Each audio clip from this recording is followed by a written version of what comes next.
même là ba tout soir ko mana ba ngote. Et pourquoi ma passion de les émissions tam soir on les gâter. L'humilité en fait, comment dire l'humilité, c'est ça, c'est ce qui compte. Sur tel bloc papa Mbasala. Aujourd'hui, il y a une personne qui va venir s'autoprogrammer numéro 1 pour ça la 48 featuring. Il y a un moment même si belé, ma featuring est pas été. Tu bâtis sur réédition.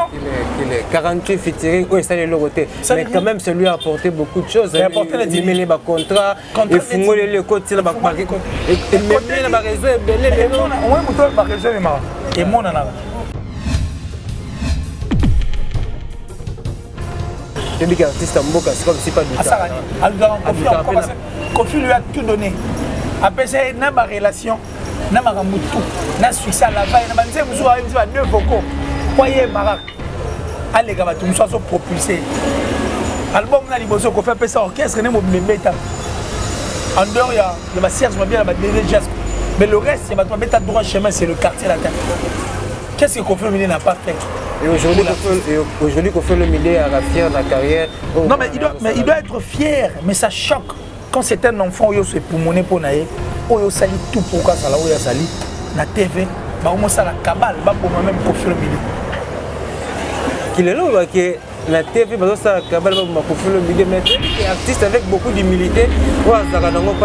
Les grands quadres Kouraman, Azarfout, n'a une intention de faire au salaire. Tu vois quand l'artiste te dit respect, il a les chauds.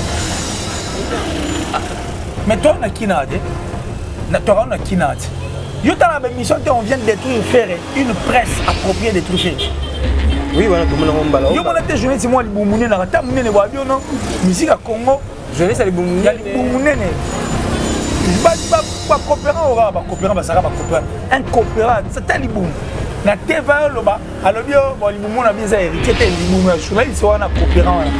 À la TV, alors bien, non? Musique à Congo, il y a un locksté. Sur les lox, on joue à ce lien à podium. Ma bosse est grand prêtre le roi quand on a lox.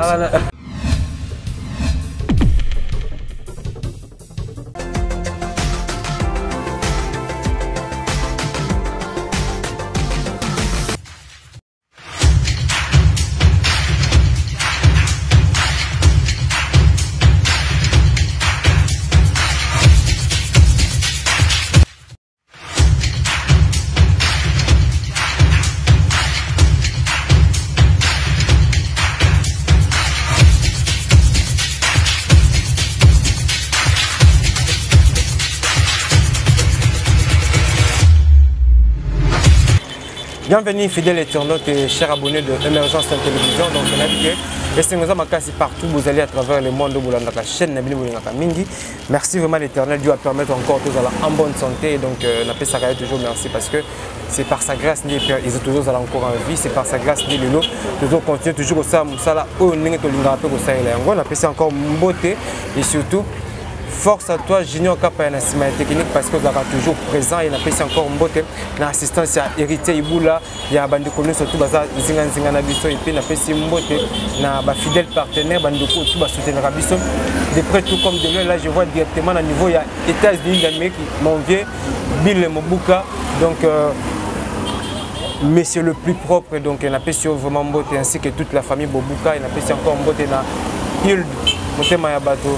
Il y a Bruno BM dans niveau États-Unis et sans oublier autorité morale Hervé Lupana du Mutemabato. Il y a Aminata Kiazo là, merci vraiment parce que dans niveau États-Unis, base émergence soit une télévision et Vanda Yakosakanate, pièces à assurer toujours par monsieur Bill Mobuka. Et aujourd'hui, je reçois pour vous Killer 6, c'est avec lui que tu reçois là moi. Des sujets où ils allaient très importants concernant l'actualité Nabiso où ils allaient coller dans le Congo. Donc c'est vraiment la Bible vous a vraiment branché surtout vous allez attentionner la nuit surtout que le cas ah ouais puis na union surtout qu'il est ici donc solana vraiment na après-midi et le donc si capable vraiment à vous a même moral n'a déjà à confondre la biso to solana qu'il est oui c'est avec plaisir que je reçois mon invité qui n'est autre que Killer ici n'est pour briller jamais d'échec.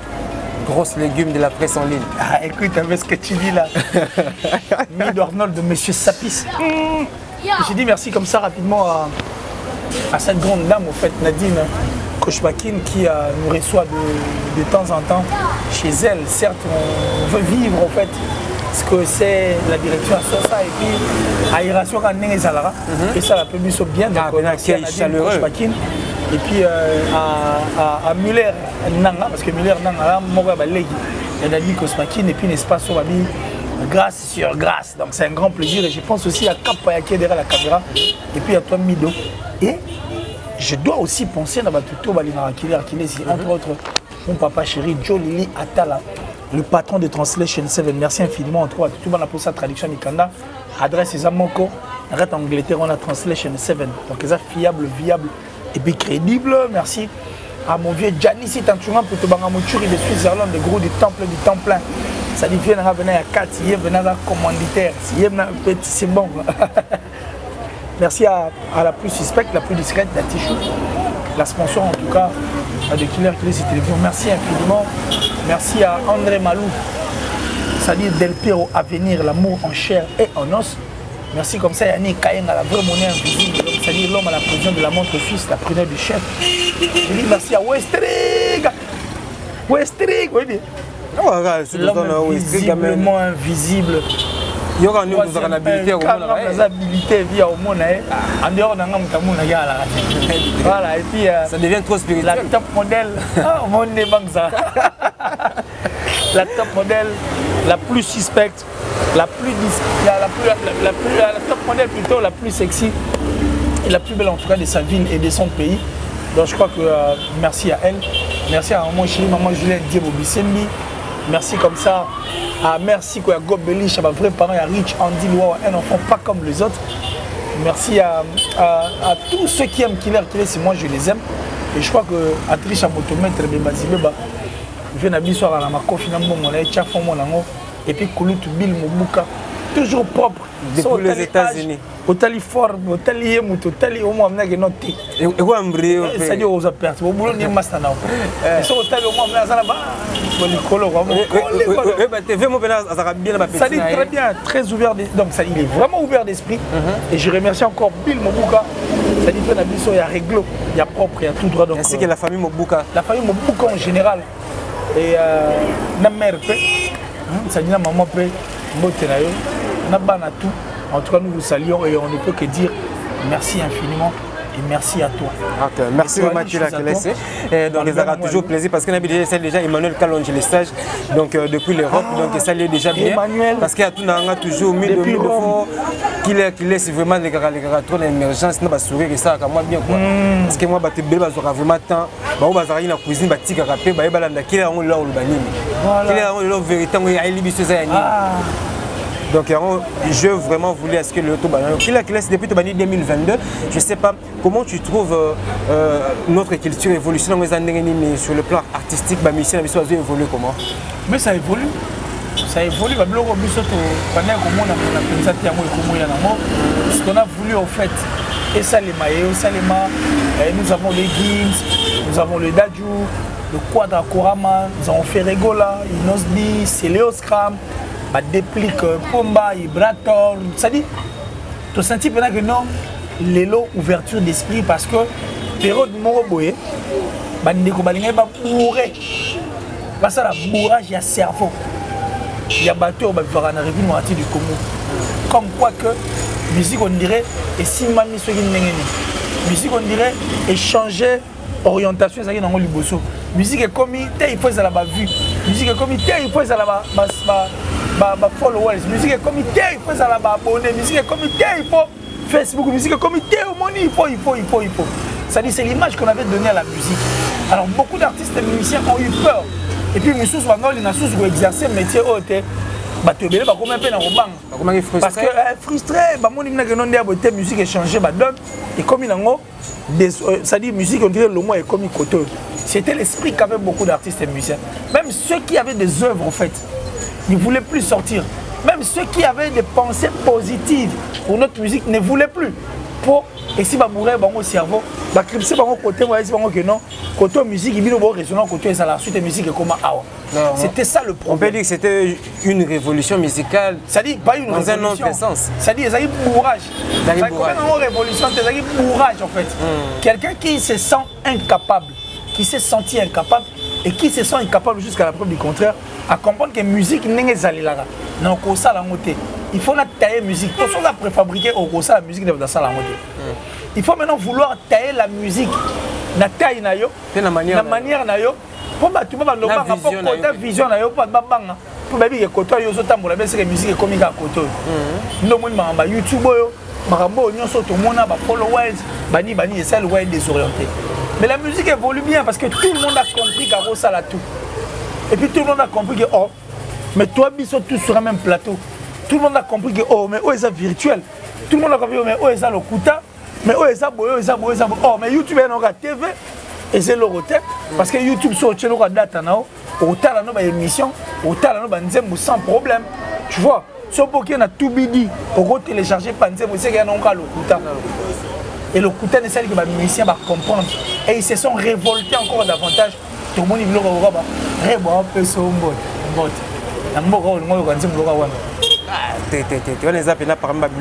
Encore touche à Sika. Touche à Sika na culture pour la musique. Ni to salité. Non non. Ça dit le roi Morolombongo. Aïe. Aïe Rolia Bambongo. Naye ebele si me rolia na si elo me faut tapo ya ko mela ba so chiba kuti faut luka pelo mo yo rolia na lenga sima ça dire faut mo kwanga nderi na mo denda ne yo na ndeto le rablo ka tante mo mbi ya antilope to liena monsieur na so to le mingi ya sama na nzombo ya momba ko to ngai voilà ça dit après ko ça ma ko ba ke folia ce qui est tout à fait logique. Alors c'est comme ça que les artistes émissions ont compris. Et aujourd'hui, Inosbi explose dans Tchad, net na film. On a de film et benane bandalo bango kala. Net benane film. Azo explosé quand on dit ça théâtre, to une réalité en moi. Azo explosé. Vous savez le grand Kofi Olomide qui reste toujours au cap. Vous savez faire et bonjour pyromane. Bonjour regarde-moi. Malgré le concert il fallait mettre dans la caserne de Paris et Zagui annulé. Mais nous tous nous avions vu la flamme et le feu. On a héritier Watanabe qui sort un album à succès, ça dit moto, ça dit contraire, quoi. Donc ça dit un album. On a un monopole la musique, il y a beaucoup Azate. Azate, quoi. On a vu que la musique a explosé. Donc on comprend qu'il y a une comédie. Et là où il y a de la comédie, tout le monde devrait fournir les efforts. Bah ça la nini. C'est que ça fait tabac. Donc c'est que ça fait avancer. C'est pas sorcier, tu vois, rumba gospel. Tu vois, c'est le roi Siakai avec Ibrator Bilangaloyembo. Ibrator en piano. Donc moi je crois que l'évolution elle est vraiment bonne. La musique évolue et Kenda très bien. Tout va sur la même plateau.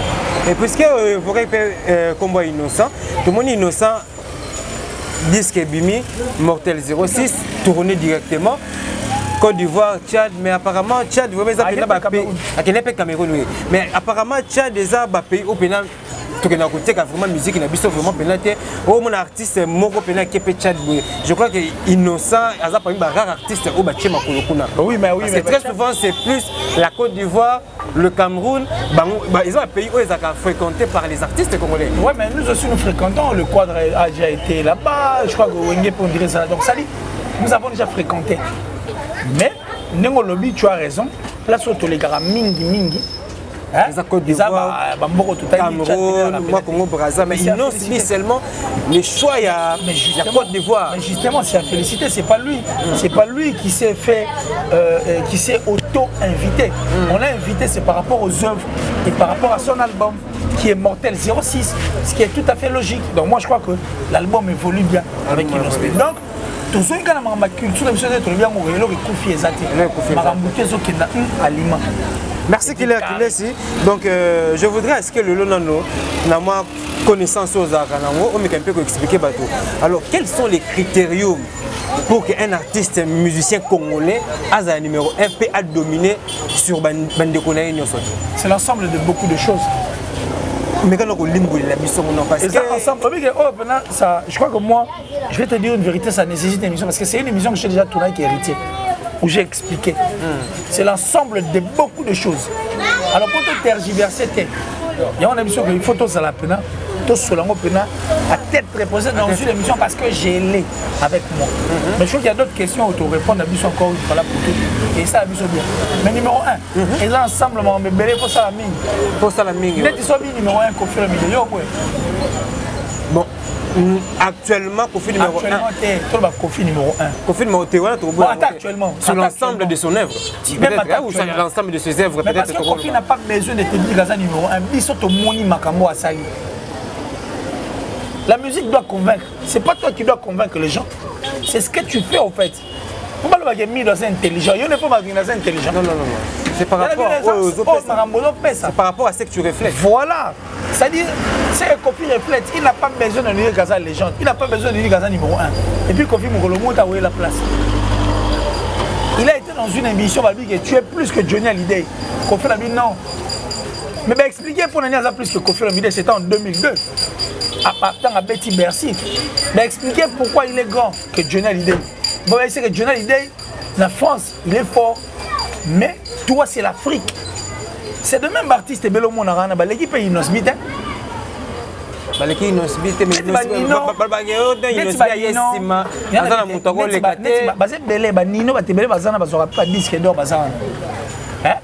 Mais mais ba Taliban n'a pas France basé belé basa on la la cigale basa la France il y a ça en France mais il est partout. Tu vois ce que je veux dire? Il est partout, il est dans beaucoup de pays. On a essayé de faire voir ça aussi à Kofi Olomide par rapport à Johnny Hallyday. Mais Kofi n'a pas humilité, non. C'est fort. Bon le bango. Hein? Oui, Killer, ça peut aussi arriver que. Parce que tu es bien un artiste. Si tu es bien confiance, assurance, que non, parmi ça peut bien et s'il se permet, il y a qu'on rappeler pour ne pas dire que à se vanter. Il y a qu'on rappeler que non est meilleur. Ou soit sous moni batu baza mieux que ngabo bimiselanga bango. Ce que le bindé voilà est-ce que langage voilà ils ont dérangé batuka et dérangé mais c'est un manque de respect. Ça manque de musique en 2006, ça manque de respect. C'est un manque de respect. Ce pays n'a pas que lui comme artiste. C'est un manque de respect. Et puis c'est la prétention. Manque de respect qu'il est. Mais quand il peut expliquer parce que parmi les meilleurs, à reconnaître que les musiques peuvent on n'a pas reconnu. Ceux qui ont été et ils ont deux. C'est un manque de respect. Sur la place, il faut qu'il paye tant à mais oui, ça il a prétention. On a pas eu exemple à Kofi. Lui n'a aucune empreinte dans la musique Nabiso. N'a ça il a aucune empreinte dans la musique. Nabilo Kofi, c'était en France. La ITL s'il vous plaît. Bah journaliste on les attaques, on va le Kofi, bah il Kofi. Mais si on dit Kofi à Bercy en France, ça va te mêler à France. Ils lui ont signifié que Kofi, Johnny Hallyday va en France, mais toi c'est l'Afrique. Mais Kofi a poli. Ah oui non, n'arrête pas ça non pour la couleur de Johnny Hallyday. Non. Il y a ça moindre que Johnny. Donc sans sa humilité, les artistes belés, le Congo aussi pour les dire. Les artistes, tout les artistes, ils n'ont pas de succès au Sahara. Ça a danger, chef d'œuvre, un tube grave. Quand il parle, tu sens que c'est une personne qui est effacée quoi. Tu vis bien gars. Gims, grand prêtre maître Gims. Allez, on va bien maître. Qu'est-ce qu'il n'a pas fait? Gims a battu un record, a français tout. Même pour pas rater, mais telle humilité Gims a non. Gims a boudé peu, musicien biso et ça dépend. Rien du tout. Mais c'est l'humilité. Et puis ça lui permet d'évoluer. C'est ça en fait la musique. Le respect après ça. Quand on est prétentieux, non. On a comprendre que l'artiste n'existe plus en fait. Tout ce qu'il est en train de faire là, et ça faut mettre à l'issonner. Alors souvent il faut lancer opération. Opération, attends les émissions, l'histoire, le lobby va qui peut être. Mais il faut lancer opération, mais il faut que Bino vivra comme on a eu. Ceux qui bossent l'émission sans comme on a eu, ceux qui bossent la miniature, la Bino était beaucoup à la matin. À Vivaka Pona Batu. Au Basalara déjà. Bon, toi qui es dans le tout lancé dans le challenge. Ban négocier par eux. Attends les émissions soit lui m'a ramené, Mouta répondre et choqué. Donc challenge là, ils ont déjà lancé. Lancé. Tu peux artiste à l'équipe, tu peux ma story. Aucun raison. Merci totalement. Les gens disent indéterminé, tout le monde pendant une période. Attends, tout ça, un mois après, 2 mois. À où on peut être dans sa vie. Pour vous les internet à la raté. Tout le temps, la mission, titre mission dans 25 000 $, n'est-ce pas? On est là. Vous avez un mandataire. Un mandat va chaque con va les bons à défaut. N'est-ce pas? Tout le temps, on a raté. Tout le temps, il y a une nationalité morale. Après une nationalité, en fait, il n'a pas une nationalité tellement lui que non, il se sent français en fait. Et ça, il challenge ça. Et ça, il y a une temps. Et quand il y a une faute, tout le temps, il a passeport rouge. N'est-ce pas, Gims va laisser internet. Mais ça peut être la mieux belle. Tout ce qu'on va faire est dynastie d'harmonie. Tout le monde va confier le milieu. Quand il y a une guerre, il y a une guerre. Donc, c'est que. Mais monsieur Salima, quand on a hier, c'est sur internet, tous les artistes, basent la même mise. Mais dis-moi, on a chanté un œuvre dans marché. Chaque fois vous habitez à un musicien héritier. Mais ça, ici, chaque fois un musicien. Le Fombo, la dernière fois, nous avons na Bossa. Plus de 20 ans. Adio Salemba. Il y a Adio Salemba. Monsieur Tebaka, Adio Salemba, producteur. Kala. Et on se met sur Adio Salemba, on a Azati. Adio Salemba, on a œuvre. À part que c'est un peu de ensemble. Bah où tout le lobby c'est internet ah. Talissi pena ba talissi pesa ba vie ba koti ba mort. Ati ko fente ba. Ati ko kosa biso. Même Joe d'ailleurs ndeka ba héritier mu ya ka solo. Comme les kasong. Kaska songa kufiana andali ambonga ni. Ya musique. Bon c'est quoi ya mo ateka bilamba. Héritier ateka bilamba. Frère ateka bilamba. Ali a son ambonga ni. La musique. Bon, si vous.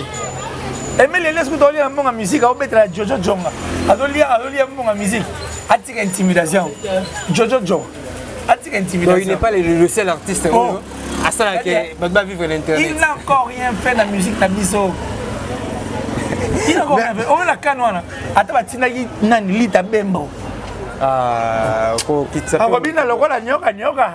Oui, il faudrait vraiment le mais actuellement en Afrique, il faut être reconnaissant quand même. Actuellement, en Afrique, actuellement, parce que soit bien bateau 2021, ça va fonctionner année. Mais actuellement, en Afrique, ça part bien. Tout ce que tu as trois, à cause de ce que tu veux. L'Afrique, il y a 3 au puisque il y a Afrique 3. Parce que sur par exemple Afrique 3 ce que tu as David Diamond tu vois ça va sur là ça azate parce que vous allez pas comparer. Il y a la chauve-souris. C'est une chauve-souris, elle n'a pas comparé. Mais ce que les Abons, c'est que le long Congo, ceux qui ont 5 artistes africains. Mais le Congo, non, rien que pour le nom de Kofi Olomide, le musicien Belé. Partir en guerre musicale sans Kofi Olomide, c'est partir en guerre. Je l'ai toujours dit. Moutouma, les Ganaté va contredire. Le grand Kofi.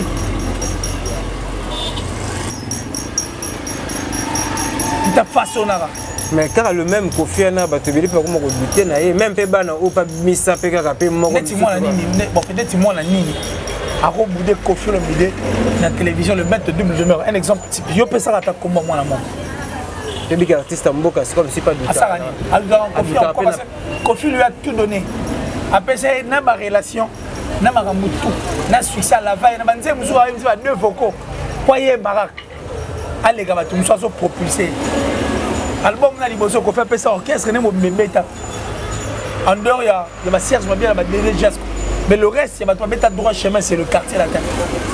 Qu'est-ce que Kofi Olomide n'a pas fait?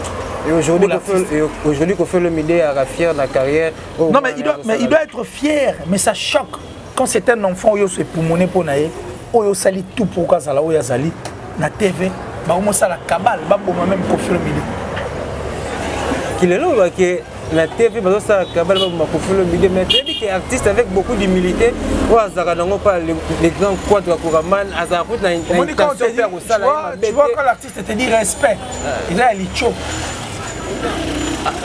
mais toi on a kinade na toi on a kinade yo ta la mission on vient de détruire faire une presse appropriée de truquer. Oui voilà tout le monde en balance. Yo mon été journée c'est moi libumune na ta munene ba bio non musique à Congo Jeunesse ali boumou. Ya boumou nene. Je base pas coopérant aura ba coopérant ba saka ba coopérant. Un coopérant c'est ali boum.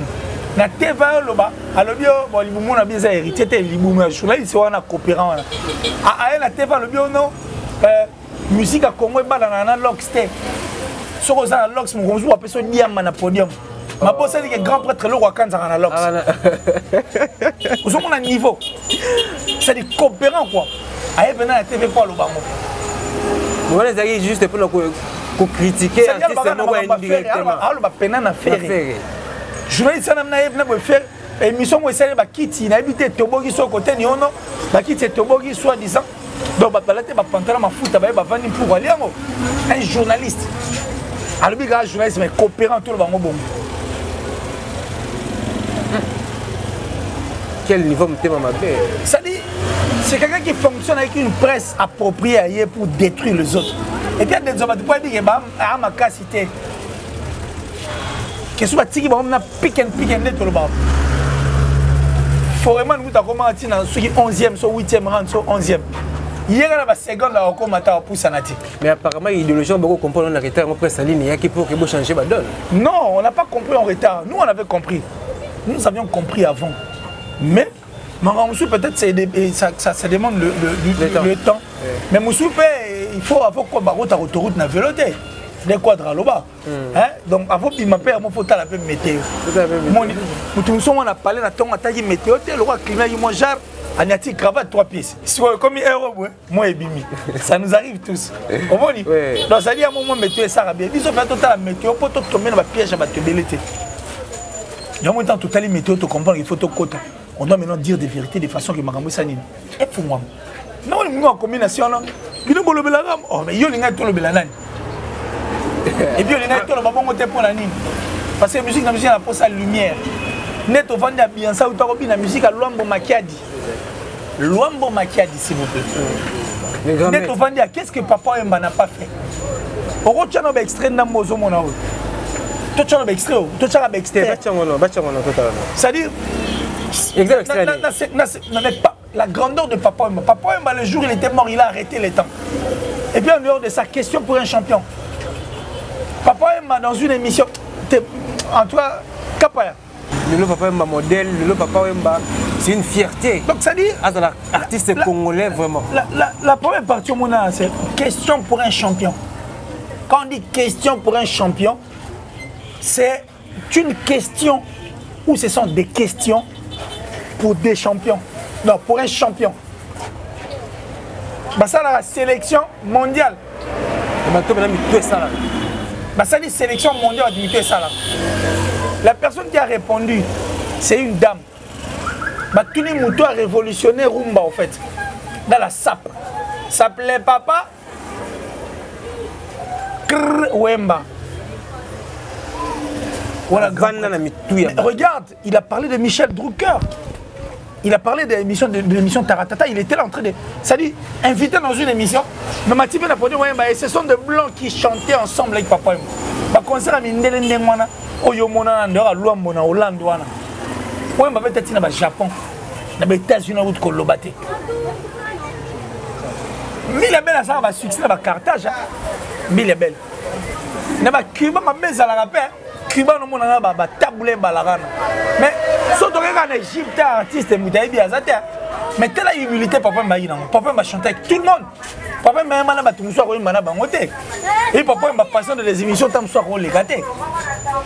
L'humilité, en fait, on dit l'humilité, c'est ça, c'est ce qui compte. Sur tel bloc, papa m'a ça. Aujourd'hui, il y a une personne qui va venir s'autoprogrammer numéro 1 pour avoir la 48 featuring. Il y a un moment où même visé belé, ma featuring n'est pas été. Tu vas sur réédition. 48 featuring, oui, ça le côté. Mais quand même, ça lui a apporté beaucoup de choses. Il a apporté les contrats, il faut les côtés, il et même le réseau est belé. Le réseau est marrant. Et mon anana. N'abêtez le soir papa Mbade. N'abêtez le soir papa Mbade. Sa petite fille, en fait, dans une émission. En France, si on a se trompé, toutes les questions sur la vie, je suis la petite.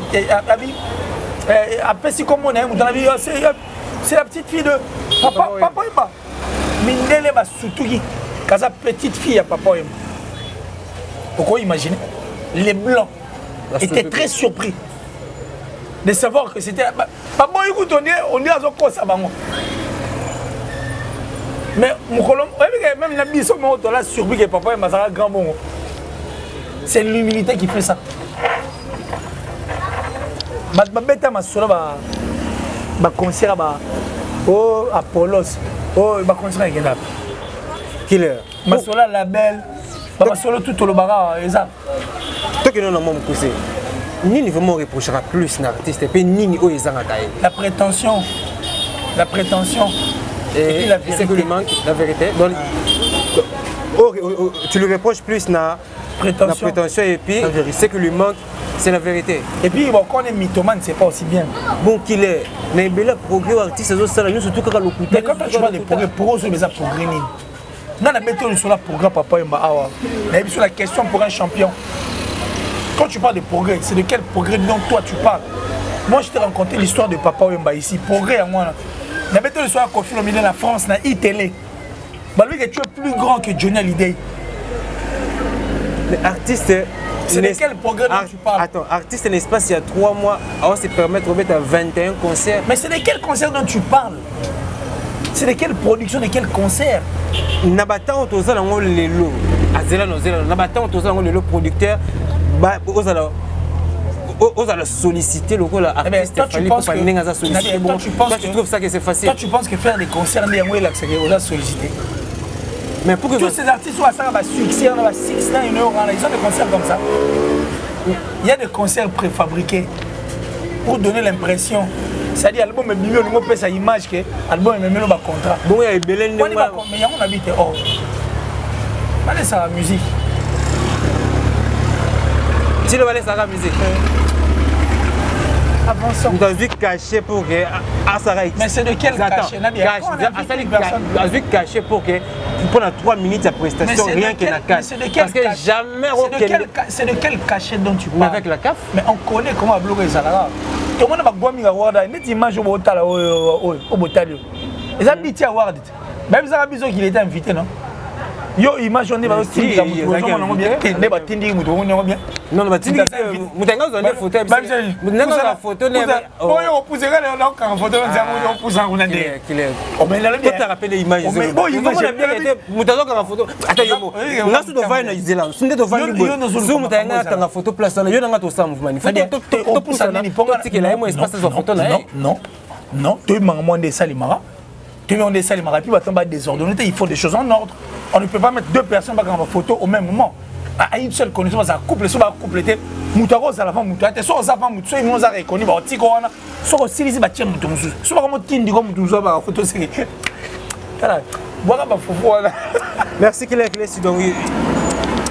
Il y a un dossier où il y a un terrain où ils ont passé pour ça là. Mais il faut arrêter de mentir et de torturer les gens. C'est moi la tunique, c'est surtout il y a ça là. Il y a beaucoup de mensonges et régné trop.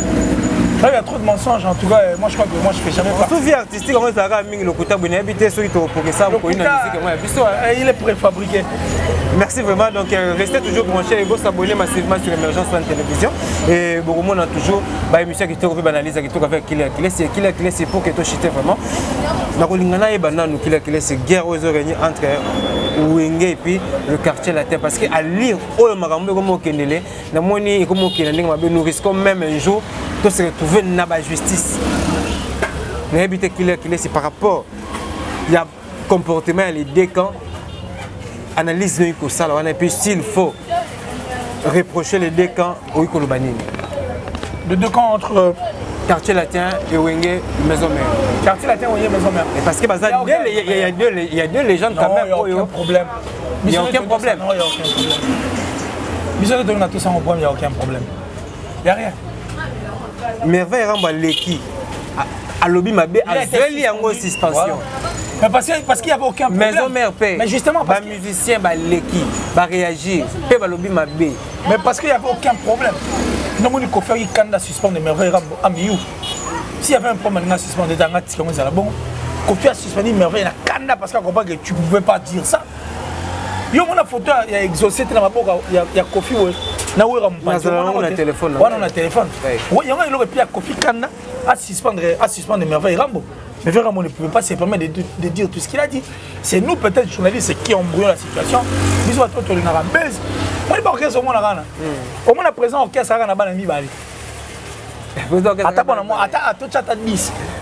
Tu as 10. Mais au moins, on a que non, tu as porte-parole, on a 38. Basi 18. Bon, orchestre, c'est le président. Sous l'influence, il y a président. Bali Kosala Moussala Té. Des escrocs, il y a un héritier pour Mahadja Boussal. Ils ne sont là que. Au moins, il y a un marathon. Il y a la podium grave. Yeah. Ah, milliard de. Michel Van charisme. Est-ce que vous comment on a le ballon? Oui, le combat. Milliard Nanga. Nadine Gorbatchev. Yeah. Grâce sur grâce. Héritier, Iboula. Arrête de nous, il y a ça. Ayemba, comme le royaume national, une équipe nationale. Ça dit, nous avons une partie na hymne national Ayemba. On a un Congo, Ozara. Dans Beni. Nous peuplerons tous. Nous peuplerons.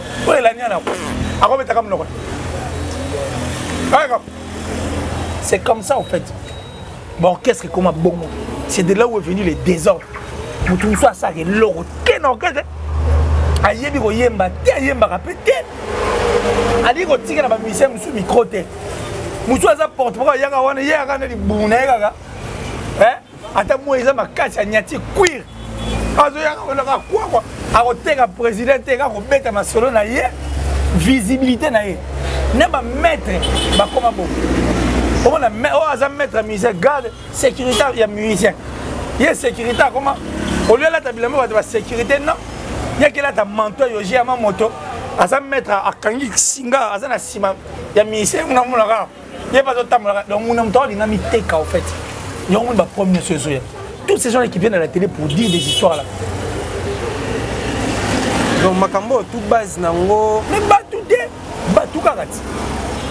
Batout. Bato azaka autour ya mission ne pas mais balobi makamba lobi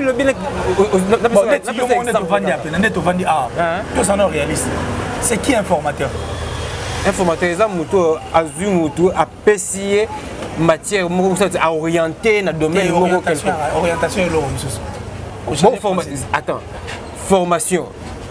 Mais c'est formé, ça dit au commissaire Moutou et le roi là il est au commissaire. Quand on parle de la formation de la musique, les gens ont été Moutou, Aïbo Yemba, c'est au commissaire musicien. Mais il faut un talent à orienter. Mais justement, l'orientation et la formation, ok, c'est la Tikanao. Et puis quelqu'un qui forme. Toi, tu as raison. Tu as ta place au Toza.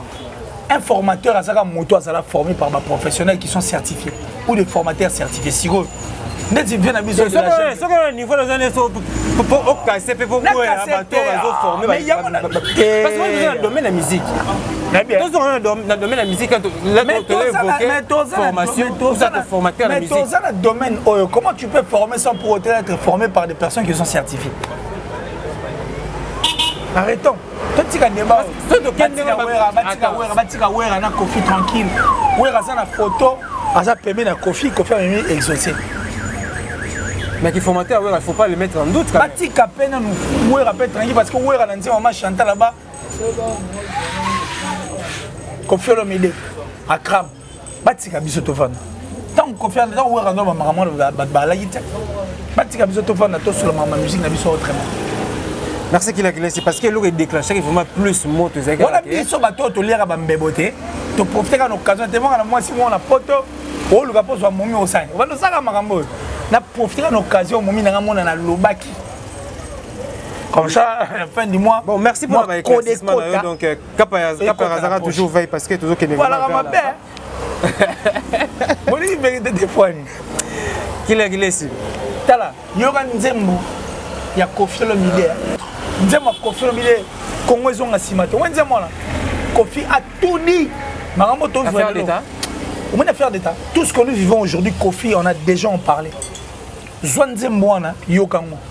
Comment donc bon matin parce que le génie de l'autre et l'énergie de l'autre est l'ignoble à la tête. Moi j'ai de l'énergie, toi tu es génie au fait. N'est-ce pas que tu as une ingéniosité en étant génie, hein? On a PC énergie dans la musique. Bien sûr que oui. Il y a un Congo qui bon matin. Donc, en quelque sorte, on peut dire que Kofi Olomide prophétisait. Mais c'est un prophète de tout le temps. Au dernier jour, nous dirons que Kofi est un prophète. Certes, Kofi a béni à Balobaron. Mais un prophète, tu as compliqué sur votre existence. A compliqué notre existence. Il est à la base. Bon, c'est là. A compliqué c'est là. C'est là. Compliqué par la existence. C'est là. C'est là. Batmali Mbisanga. Kofi Olomide aujourd'hui est à la base. Il y a succès, il y a des jeunes ébélés. Et puis il y a des artistes ébélés. Et sur quel point? Sur tout le plan. Maintenant, expliquez-nous. Il est à la base. Oh, imagine, nous sommes à la base. C'est l'équipe de la Kofi Okamo. Oh, beaucoup de gens. Kofi. Tu as évolué. Il est à la base, il y a succès, il y a des jeunes ébélés. Et puis, Kofi au sein de son orchestre, quand il y a ma colota, n'est pas un malouba. Dans la maternité, quartier là, tout. Il y a un mission de quartier là, tu as évité. Donc, on peut dire que Kofi Olomide est libre pour la collaboration. Ah. Il y a un quartier là, tu as mission de éviter. Mission de éviter. Oui, mais presque belé, mais il y a Mikolo. Mais il faut pas Kofi Olomide hors série. Oui, alors, tu vas parce que il y a Mikolo qui a évité. Surtout, il y a Mikolo qui a évité. On va pas bannir le retour. On va pas Mikolo. On va gagner depuis la bonne. Oui, oui, Cindy le cœur. Voilà, oui, volcan. Des volcans d'été. Oui, bien, les solistes de Kofi connus de tous. Des volcans. Au moins, on a bien bentengue. On va mettre la binote. Bon, mettez à Calamine petite. Ça dit, le quartier a été Kofi à Kangama Kolodé. À Fungola Makolo. Mikolo fait ça Kanga. Tu mets les solos au maté. Tu mets les solos à Cindy. Tu mets les solos à Volcan. En fait, bref, tu mets les solos à Soldat. Un animateur fort, tu mets les solos à Assaut. Tu mets ma solaire à te mêler au sein de cet orchestre. Oh, yo, peut-être au mot, ça l'assemblée est à Kara. Mais ce qu'on sait, tu le mets dans l'orchestre à Kofi, tu es un état, il y aura faire. Pour pas faire, tu vas te mêler. Yo, tu es un orchestre artiste. Quand on a mis ça succès, soit ça, bimisa ta micro, non, ta moi, non, tout là. Min orchestre, mission, un tel, ouais bien. Même beaucoup de mis ça, c'est succès, qu'il est le beat. Chirita ça succès. Voilà, bah ça là. Bon, tu es vendu pour Chirita là. Net au son qui a rassé. Yo, t'es dégoûté, il est bon, très bien bon chanteur. Bon, ma casa m'a calé l'autre. Charlie Solo est bien. Ah, où la manne où talon tu es bien. Hein? Quand on a dit que Talatika, c'est le maître de double demeure. Le pharaon suprême. Merci qu'il a éclairci. Donc pour que tu chites, on me peut éclaircir vraiment le sujet de streaming parce que tu n'as pas chose à la base. Pour dire que c'est une émission de lobby. Prends le photo de tout le micro trop. On peut te siéger parce qu'on peut ça dans le moment. Parce que tout ça besoin tout un peu éclairé parce que la mission à la maîtrise, ma mission à la maîtrise dans mon thé. À quoi ça la mission trop? Tu es battu artiste à lire à n'engagez dans streaming. Belle question. Les membres au cours Sarabis se trouvent. Donc, je signale déjà qu'on est arrivé à la fin de notre émission. Et très prochainement, on va revoir la plus sujet aux artistes à lire à Nini, la streaming. Parce que, comme on a dit, tellement la maîtrise de ma comment créer ma polémique. C'est comme si ça réservé que la fois tout le monde parce que trouve dans ma gambon. Héritier se retrouver dans le streaming. En fait, il y a des coopérants. Moi, je sont les coopérants. Ils vivent de ça. Ils ont cerveau pour de l'argent. Il y a un coopérant. C'est la moto comme ça qui a cerveau. Oui, il y a un coopérant. Sans ça, il faut s'appeler. Il faut le bâtiment en bois. Ah, coopérant. Mais là, il y a un bien comment pour la patrouille vérité. Moi, pas si ce n'est pas au père du boulot. La vie est à moi pas si sinon tu perds le boulot. Parce que ça remarqué qu'il est là pas comme aux hommes ça va trop de la documentaire moi et tout va comprendre. Merci vraiment. Donc, Kapaya, donc, tu as déjà dans Souka, donc un grand merci vraiment. La bande de Kotou Boulandi, Bissou du Début. Sinon, on a le l'hôtel. Non, non, oui, non, c'est dans parole. Ok, ça va. Donc, tu connais presque à la fin de notre émission. Donc, vous allez toujours, on a beau s'abonner, puis beau aimer ma émission, beau commenter, surtout, bah, critiquer, même temps, on peut ça. Parce que la bigue, qu'il est, c'est vraiment beau l'année, la série, qu'il a pas commenté, ma chère, c'est la émission, ça. Mais moi, je m'en fous des commentaires. Des commentaires. Je m'en fous. Ça dit, on a comme un killer qui est. Sauf qu'il y a une attestation de naissance, on a un killer qui est. On a un acte de naissance, on a un killer qui est. On a un passeport, on a un killer qui est. Même sur Facebook, ça dit, c'est mon vrai nom. Je m'appelle Killer Kilesi Nadia. Je m'appelle Killer Kilesi Nadia. Comment on a depuis dans le ban comment on est Killer Kilesi Nadia. Tous ces peureux en sont des peureux. Mutumo ba pesa comme on nangilia ni TV musomo comme on a kala katangusu. Apesi comme le kuta pour asali compte à le kuta pour finganga. Qu'est-ce que moi j'ai à foutre? Non, on sur la maladie s'il te plaît. Et le ban en jazz. On sur la maladie. OK moi. Mais c'est comme si le passage médiatique non peut déranger un peu. Non mais il faut déranger moi ils aiment pas la vérité. On va dire la vérité. Plus pas la vérité moi je suis désolé et je m'en fous du reste. Le plus important, moi je reste sur la bonne voie et je ne fais que ce qui est bien. Vous comprenez? Donc peu importe ce qu'ils vont dire, ce sont les faiblards qui insultent. M'as-tu déjà vu toi venir à la télé insulter sur mon nom? Non. Oh mais vérité, on a moni, on a sali investigation. Toute vérité n'est pas bonne à dire. Elle est bonne à dire. Musique est bonne à dire pour notre moro. T'en es au vendu à peine au boulet que nos musiques en 2006. Ah voilà retard bon attends. C'est dis moi tous ces gens-là qui parlent, moi on dit. La partie mon artiste c'est Fally Ipupa. Voilà au bon carrière. Yo partie mon Fally Ipupa Yemba. L'artiste c'est Fally Ipupa. Olinga partie. Ah là on pas. Et ça le quoi pour moi on chama kele na wenze. Ata pour moi gagner la wenze oyoka. Et ça même kele ya fourmi na na munene longina ya zolo. Ni eleka ata zolo ya munene ndeti yanga boye vraiment. Est-ce que ni eleki munene? Labi ata zolo ne amune ndeti yanga boye zolo nanga ndi agaya na zolo nanga ne longini mteleki munene o comprend que zolo ne fête donc makele le pene fourmi na kata wenza ka une partie na kata gifle ya nani na litama nzoko. Merci qu'il a c'est juste un remerciement et une dédicace parce que na mutu na éléphant cerveau na ne le ga munene on faut cerveau na éléphant. Les mecs vont te rejoindre. Là bien, le cerveau moutouna éléphant, Patrick. Cerveau éléphant et la mémoire. Non, n'est-ce le baboué. Na éléphant, na moutou. Cerveau na éléphant. C'est faux. C'est le cerveau de l'homme. Cerveau moutou, les gars éléphant na mounene. Dieu est grand. Dieu est bon. Tout le monde le sait. Malgré ton négligence. Et puis Dieu est amour. Cerveau na les gars éléphant na munene. Tellement on a munene éléphant quand cerveau. Cerveau de mouké. Le cerveau humain est plus grand que le cerveau d'un éléphant. Certes, moto à Rosala peut-être na d'être un cerveau d'éléphant. Un cerveau d'éléphant c'est par rapport à éléphant au salier même après 100 ans. Capacité à mémoriser quoi. Mais moi j'ai aussi ces cerveaux.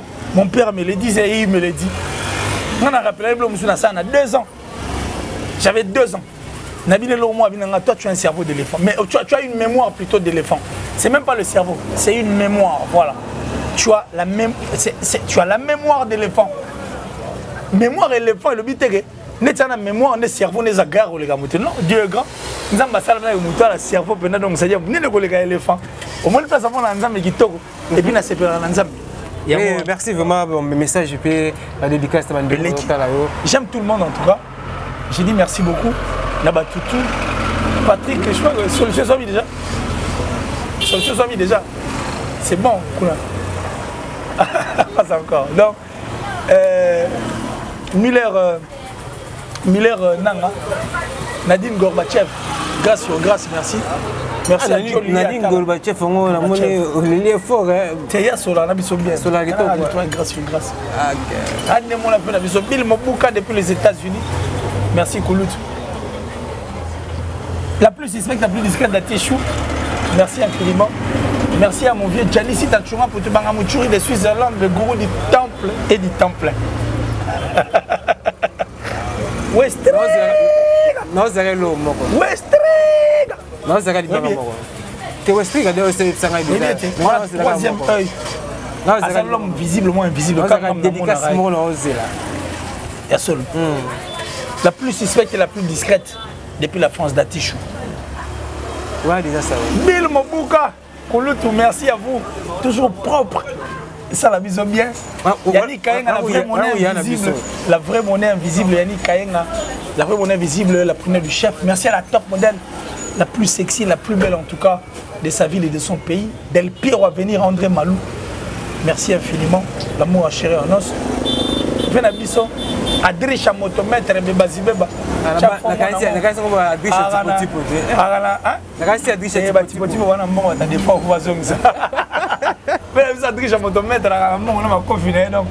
Merci infiniment et je crois que je suis très content. Moi, chérie, moi je l'ai dit au Bissemi depuis les États-Unis.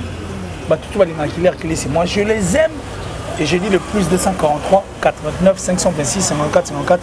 Plus 243 89 526 54 54. À l'aide de ce numéro, en tout cas, merci vraiment à Killer Kilesi. Donc, il va mourir tout. Il y a Killer Kilesi vraiment. Donc, vous aurez toujours pris. Surtout, vous soutenez la Killer Kilesi télévision. On a fait ça mourir la chaîne. On peut ça fierté. Il y a presse en ligne. Donc, pour la dédicace, on a Minabou depuis la Suisse. Donc, une Suissesse civilisée, une Suissesse bien cultivée. Donc, la pression encore Mote Belé. Et si vous allez, parce que je sais qu'en c'est net, vraiment, vraiment. Émission, on a fait encore Mote. Jacques Maï, tout ferme de la paix depuis la France. Donc merci à Moussala Gito pour la jeunesse congolaise. Ainsi que maman Clarisse Sibou, n'a pas si parvi au Soulumbote, ainsi que Mbala Goux au niveau de la Turquie, sans oublier Mopache Kemba au niveau de la France. Donc merci vraiment. Et nous n'aura jamais Carlos José, mon vieux Morton depuis Londres, et sans oublier maman Sandrine Ntumba Mbabou, vrai chéri sur la radio Toko. On appelle ça encore M. Bill Mobuka depuis les États-Unis, Bambote Nayo, Francine Dombe et Kandi Chama. Viali Konda, il dit un match, donc continue toujours à partager. Jules Tamba, le véritable revendeur. On appelle ça encore Mbote, Nagodia Lusungama, Bibla, qui est surtout la fondation Fodem Mubimba. Comme na kalam tous en Simana Bino et surtout émergence en télévision, na soirée officielle télévision, tous a toujours là pour soutenir Bino et na pèse encore Mbote vraiment ma casse na Daryl Kandamon na yolo solo et sans oublier Sandy BKT. Donc merci na Moussala Kitoko Sala vraiment paix na émergence en télévision. Donc quant à moi je vous dis merci. Dolim Benga depuis la Norvège, merci, on se retrouve très prochainement à suivre.